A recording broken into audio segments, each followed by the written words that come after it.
On June 5th, 2024, Bank of Canada cut its policy rate by 25 basis points from 5% to 4.75%, making it the first G7 country to do so. The Bank of Canada's decision to lower rate is primarily driven by the increase in confidence that inflation is approaching the bank's long-term 2% target.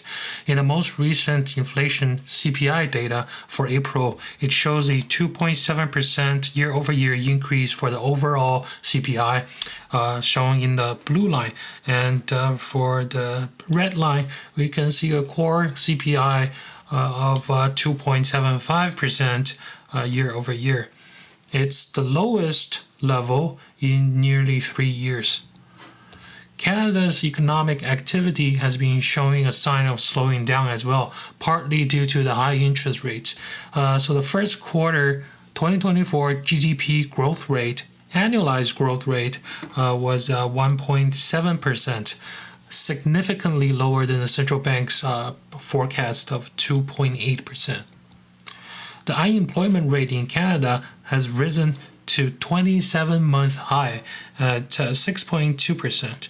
Even though if you compare 6.2 to US number, it appears to be a lot higher, but you cannot compare apple to oranges. You can only compare this number to pre-pandemic number, right? So pre-pandemic, Canada unemployment rate is just below 6%. So 6.2 in the Canadian standard is still pretty low. Governor Tiff Macklem indicated that further rate cut could occur if inflation continued to show signs of easing, although the pace of those cuts are expected to be gradual.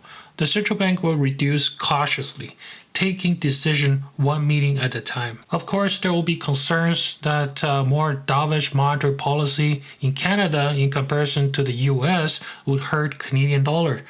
Macklem was actually asked this question during the meeting, so he does acknowledge that, and he said there are limits to how far we can diverge from United States, but we're not close to that limit, meaning that it's okay if we're more dovish or more hawkish than the Federal Reserve, as long as we don't exceed certain limits, and we're not there yet. So why is a weakened Canadian dollar a potential problem? It's because when Canadian dollar weakens, it will make Canadian imports harder because Canadian dollars are worth less in comparison to US dollar or the international currency. So things will appear to be more expensive for the importers of Canada, but it will make Canadian exports easier because Canada, the Canadian company that exports will see a better margin because the same amount of the dollar they're getting can be exchanged into more Canadian dollar. So the margins for exporters will improve. So if we look at the international trades for Canada in 2023, the two largest categories for 2023 Canadian imports are motor vehicles and parts and consumer goods. So meaning that in the future, if Canadian dollar does go weaker than the US dollar, the Canadian consumers will see inflationary pressures on the stuff they buy. But on the other hand, if we look at the export for 2023, the largest category for Canadian exports is energy goods, meaning that if the Canadian dollar weakens in the future, the Canadian energy companies will most likely see a higher margin. So in terms of trade balance, the imports and export of Canada is pretty balanced with each other. The export in 2023 was $767 billion, and the total import was $754 billion. So overall, as a whole, it's a pretty balanced trade for Canada. That means the net effect of a weakened Canadian dollar should be minimal. So now, let's compare the 10-year Treasury yield of the two countries, because 10-year Treasury yield is the most popular measure to measure a country's long-term interest rate. Right? So currently, the U.S. 10-year Treasury yield is at around 4.5%. On the other hand, Canadians' 10-year Treasury yield is currently at 3.5%. Of course, people is going to worry that if, let's say, there's a dovish monetary policy, it will cause a weaker currency, which caused the 10-year treasury yield to go lower in comparison to US. The money is going to flow out of the Canadian market and will probably flow into the US market to chase better yields. But in terms of long-term interest rate manipulation by the Federal Reserve, either by using quantitative tightening or quantitative easing, right, where both countries are actually in the QT cycle right now, the quantitative tightening cycle.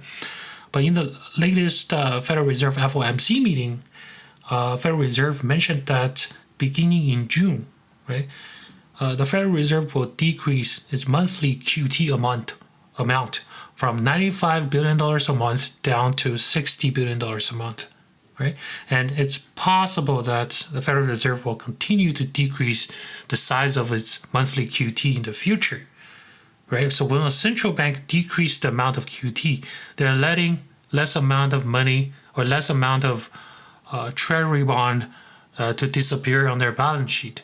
Right? Meaning that it's going to support the price of the long-term treasury yield. Right, meaning that it's actually going to help the 10-year bond yield to decrease in the United States, right? But Canada, on the other hand, has not slowed down its QT yet, even though it's planning to end the QT in 2025. But nothing has been changed. Nothing has been changed at the moment. Right? So in terms of monetary policy regarding long-term interest rate manipulation, US is actually more dovish than Canada, right? So in other words, US is actually cutting its long-term interest rate by manipulating the QT, but Canada is not touching it at the moment. So it's not logical to make assumptions that Canadian 10-year treasury yield will decrease faster than US. And maybe Canada lowering its policy rate ahead of US isn't going to be as problematic as some people may think. Since the monetary policy of both countries are data dependent, it's going to be up to both countries' economy or future economy to decide where things goes. Thank you very much. Please don't forget to subscribe.